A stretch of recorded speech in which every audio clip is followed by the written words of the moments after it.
মেয়েরা কি রাতে চুল ছেড়ে দিয়ে ঘুমাতে পারবে? মাথার চুল কালার করা সম্পর্কে ইসলামের শরীয়ত কি বলে? পারফিউম ব্যবহার করা মহিলাদের জন্য হারাম, কিন্তু বাইরে যাবার পর অনেকের ঘামের গন্ধ আসে, এটা অনেকের অসুবিধা হয়, সেক্ষেত্রে করণীয় কি? স্বামী যদি স্ত্রীকে লক্ষ্মী বলে ডাকে, এতে কি গুনাহ হবে? নামাজ অবস্থায় ওযু চলে যেতে চায়, এমন অবস্থায় ওযু আটকে রেখে নামাজ আদায় করা যাবে কি? ওযুর সময় মাথায় ওড়না থাকা কি বাধ্যতামূলক? 4 রাকাত নামাজের বদলে 3 রাকাত পরে সালাম ফিরালে কি করণীয়? এটা পরে মনে পড়েছে। মৃত ব্যক্তির লাশ, বিশেষ করে মহিলার লাশকে ভিডিও কনফারেন্সের মাধ্যমে দূর দূরান্তের আত্মীয় স্বজনকে দেখানো যাবে? দাঁড়িয়ে পেশাব করলে কি গোসল করা ব্যতীত নামাজ হবে না? ওযুর পরে ভেসলিন, গ্লিসারিন ইত্যাদি ব্যবহার করলে ওযু বা নামাজের কোনো ক্ষতি হবে কি? স্বামীকে খুশি করার জন্য ফর্সা হওয়ার ক্রিম ব্যবহার করা যাবে কিনা? আর বিলম্ব না করে চলুন আমরা প্রবেশ করি আপনাদের প্রশ্নগুলোর উত্তর দেওয়ার পালায়। নাইমা সুলতানা আপনি লিখেছেন, ওযু করার পর সাবান ব্যবহার করলে ওযু হয় কিনা? ওযু হবে, কোনো অসুবিধা নেই। সাবান ব্যবহার করলে ওযু ভঙ্গের কোনো কারণ হয় না। অ্যাঞ্জেল রুমি আপনি লিখেছেন, চোখে কাজল বা আইলাইনার ব্যবহার করে নামাজ পড়লে নামাজ হবে কিনা? নামাজ হয়ে যাবে। মোহাম্মদ আরাদ আব্দুল্লাহ আপনি জানতে চেয়েছেন, দাঁড়িয়ে পেশাব করলে কি গোসল করা ব্যতীত নামাজ হবে না?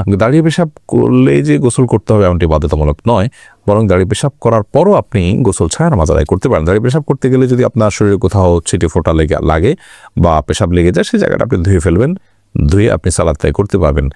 আর দাঁড়িয়ে পেশাব করাটা অনুচিত, অনুত্তম, ভালো নয়, মাকরুহ কাজ। নবী করিম সাল্লাল্লাহু আলাইহি ওয়াসাল্লাম সচরাচর দাঁড়িয়ে পেশাব করতেন না। এমনি সাকিব মাতব্বর লিখেছেন, নামাজ অবস্থায় ওযু চলে যেতে চায়, এমন অবস্থায় ওযু আটকে রেখে নামাজ আদায় করা যাবে কি? অবশ্যই আটকে রেখে আদায় করা যাবে, তবে স্বাভাবিক অবস্থায় ওযু আটকে রেখে তারপরে ওই ওযু দিয়ে নামাজ পড়া উচিত নয়। তবে নামাজের মধ্যে যদি আপনার ওযু ভাঙার বা পেশাব পায়খানা বেগ হয়, তাহলে সে বা বায়ু নির্গত হওয়ার বেগ হয়, তাহলে সেটাকে আটকে রেখে সালাত কমপ্লিট করা যেতে পারে, যেহেতু সালাত কমপ্লিট করা আল্লাহর কর্তৃক নির্দেশিত। আল্লাহ বলেছেন। নুসরাত কবির উর্মি আপনি লিখেছেন, ওযুর পরে ভেসলিন, গ্লিসারিন ইত্যাদি ব্যবহার করলে ওযু বা নামাজের কোনো ক্ষতি হবে কি? না, ওযু বা সালাত ভঙ্গের সুনির্দিষ্ট কারণ আছে, সেই কারণগুলো না পাওয়া গেলে ওযু বা সালাত ভঙ্গ হবে না। বিধায় ভেসলিন বা গ্লিসারিন ইত্যাদি ব্যবহার করলে ওযু নষ্ট হবে না, সালাতের কোনো অসুবিধা হবে না, কারণ এগুলোর ফলে ওযু ভঙ্গের কোনো কারণ পাওয়া যায় না। ওযু ভঙ্গের মৌলিক কারণ হলো শরীর থেকে যদি নাপাক বের হয় বা নাপাক বের হওয়ার মতো যথেষ্ট সম্ভাবনা তৈরি হয়, তাহলে সেক্ষেত্রে ওযু ভঙ্গ হয়। এছাড়া সাধারণত ওযু ভঙ্গ হয় না। অতএব ভ্যাসলিন, গ্লিসারিন ইত্যাদি আপনি ব্যবহার করেছেন, কোনো নাপাক বের হয়নি আপনার শরীর থেকে, বিধায় ওযু ভঙ্গ হবে না। সুইট আপেল আশিক আইডি থেকে আপনি লিখেছেন, গরুর ভুঁড়ি খাওয়া যাবে, জায়েজ হবে কি? গরুর ভুঁড়ি খাওয়া জায়েজ আছে, আপনি যদি খেতে আপনার রুচিতে না করলে আপনি খাবেন না, এটা আপনার রুচির ব্যাপার, কিন্তু এটাকে পাক করে ধুয়ে পরিচ্ছন্ন করে আপনি খেতে পারেন, জায়েজ আছে। সুমন আহমেদ আপনি লিখেছেন, 4 রাকাত নামাজের বদলে 3 রাকাত পরে সালাম ফিরালে কি করণীয়? এটা পরে মনে পড়েছে। ফরজ নামাজ যদি 4 রাকাত যায়, 3 রাকাত সালাম ফিরে ফেলান, তৎক্ষণাৎ মনে পড়লে তো আরেক রাকাত পরে শেষে নামাজ হয়ে যাবে, কিন্তু আপনি উঠে চলে গেছেন, অন্য কাজ করছেন, তারপরে মনে পড়েছে, তাহলে আবার আপনাকে সে সালাত আদায় করতে হবে। আয়েশা আক্তার দারুদ্দোলান আপনি লিখেছেন, পারফিউম ব্যবহার করা মহিলাদের জন্য হারাম, কিন্তু বাইরে যাবার পর অনেকের ঘামের গন্ধ আসে, এটা অনেকের অসুবিধা হয়, সেক্ষেত্রে করণীয় কি? তাহলে সেক্ষেত্রে ঘামের গন্ধ যাতে না আসে, সেই পরিমাণ হালকা, যেটা দূরের অন্য কোনো মানুষের নাক পর্যন্ত যায় না, জাস্ট দুর্গন্ধ দূর করতে পারে, এইটুকু আপনি ব্যবহার করবেন। ইসরাজান আপনি লিখেছেন, স্বামীকে খুশি করার জন্য ফর্সা হওয়ার ক্রিম ব্যবহার করা যাবে কিনা? ফর্সা হওয়ার ক্রিম সম্পর্কে আগে আমরা বলেছি, এটা থেকে আদতেই কি পরিপূর্ণ মানুষের রং চেঞ্জ হয়ে যায় কিনা? যদি পূর্ণ রং চেঞ্জ হয়ে মানুষের আকৃতি পরিবর্তন হয়ে যায়, তাহলে সেটা তো জায়েজ নয়। আর হালকা একটু ফর্সা দেখায়, এরকম যদি হয়, তাহলে করা যেতে পারে। এরপরে আব্দুল মা এই আইডি থেকে আপনি লিখেছেন, মাথার চুল কালার করা সম্পর্কে ইসলামের শরীয়ত কি বলে? মাথার চুল কালার করতে পারেন, বিশেষ করে সাদা যখন হয়ে যায়, তখন নবী করিম সাল্লাল্লাহু আলাইহি ওয়াসাল্লাম এর হাদিস অনুযায়ী এটাকে কালার করাটাই হলো উচিত এবং সুন্নাহ।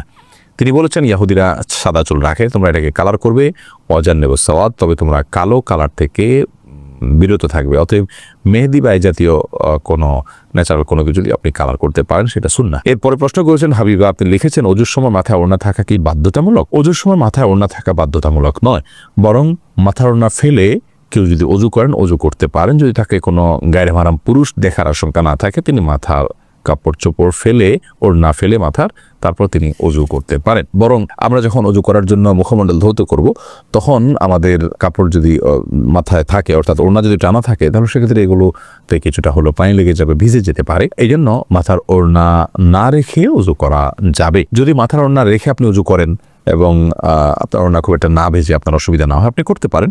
মাসা করার ক্ষেত্রে আপনাকে মাথার কাপড়ের নিচ দিয়ে মাসা করতে হবে, কারণ মাথার ওড়নার উপর দিয়ে মাসা করলে সে মাসা বিশুদ্ধ হবে না। এটাই হলো জমহুর এবং বেশিরভাগ ওলামা ইকরাম, ফুকাহা ইকরামের মত। খোলাসা কথা হলো যে মাথায় ওড়না থাকা এটা বাধ্যতামূলক নয়, বরং মাথায় ওড়না না রেখে উজু করা যাবে। আর যদি ওড়না রেখে উজু করতে পারেন আপনি, তবে মাসা করতে হলে অবশ্যই ওড়না নিজ দিয়ে আপনাকে করতে হবে। এরপর আশিক রহমান আপনি লিখেছেন, মৃত ব্যক্তির লাশ, বিশেষ করে মহিলার লাশকে ভিডিও কনফারেন্সের মাধ্যমে দূর দূরান্তের আত্মীয় স্বজনকে দেখানো যাবে। মৃত ব্যক্তির লাশ যদি নিজের কোনো আত্মীয় স্বজনকে দেখান দূরের, আর মৃত ব্যক্তি মহিলা হয়, যাকে দেখাচ্ছেন তিনি যদি তার মাহারাম হয়, তাহলে দেখালে গুনাহ হবে না। তবে সেটাকে ভিডিও করে রাখা, ছবি তুলে রাখা অবশ্যই অনুচিত কাজ, কারণ মৃত্যুর পর মানুষের আকৃতিতে অনেক সময় পরিবর্তন হয়, কিছুটা বিকৃতি ঘটে থাকে।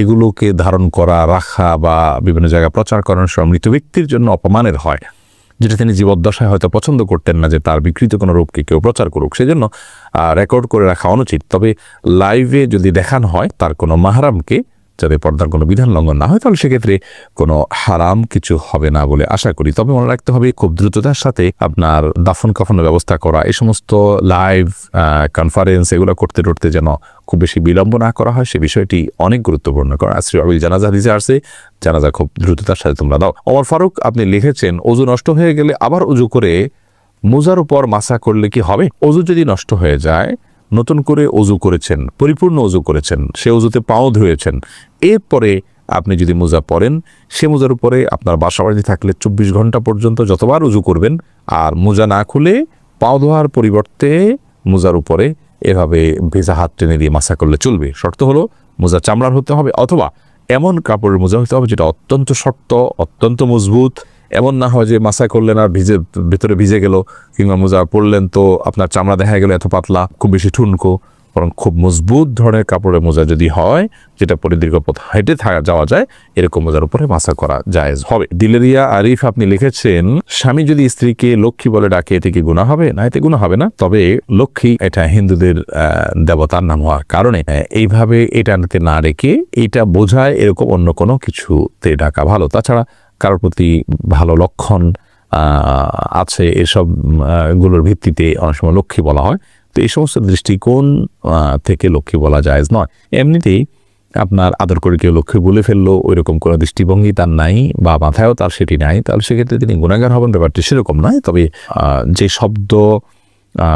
যে শব্দের ব্যবহার ভিন্নধর্মী মানুষরা বিভিন্ন বিশ্বাস থেকে করে থাকে, সেটার বিকল্প শব্দ থাকলে আমরা সেটি ব্যবহার করা অবশ্যই ভালো। আরফাতুন নাহার মুন্নি আপনি লিখেছেন, বংশের কেউ যদি সুসাইড করে মারা যায়, তার জন্য পরিবারের এবং বংশের অনেকে জাহান্নামে যাবে, কথাটা কি সত্য? আর যারা সুইসাইড করবে তারা কি কখনো জান্নাতে যেতে পারবে না? অবশ্যই পারবে, যদি আল্লাহ তাআলা তাদেরকে মাফ করেন। তবে সুইসাইড করাটা গুনাহ, কবিরা গুনাহ, অপরাধ কর্ম করতে করতে মারা গেলেন, এই বিষয়টি অত্যন্ত জঘন্য এবং গর্হিত। আল্লাহ তাআলা তাকে মাফ করতে পারেন। আর কেউ সুইসাইড করে মারা গেলে তার পরিবারে কেউ জান্নাতে যাবে না, সবাই জাহান্নামে যাবে, এটি একেবারেই অনর্থক কথা। কারণ আল্লাহ তাআলা কোরআনে কারীমে বলেছেন, ওয়াল্লা তাজিরু ওয়াজিরাতুন ভিজরা উখরা, একজনের পাপের বোঝা অন্যজন কখনো বহন করবে না। আল্লাহ তাআলা এটি কাউকে চাপিয়ে দেন না, বিধায় এই কথা সত্য নয়। এমডি কামরুজ্জামান রনি লিখেছেন, মেয়েরা কি রাতে চুল ছেড়ে দিয়ে ঘুমাতে পারবে? কোনো অসুবিধা নেই।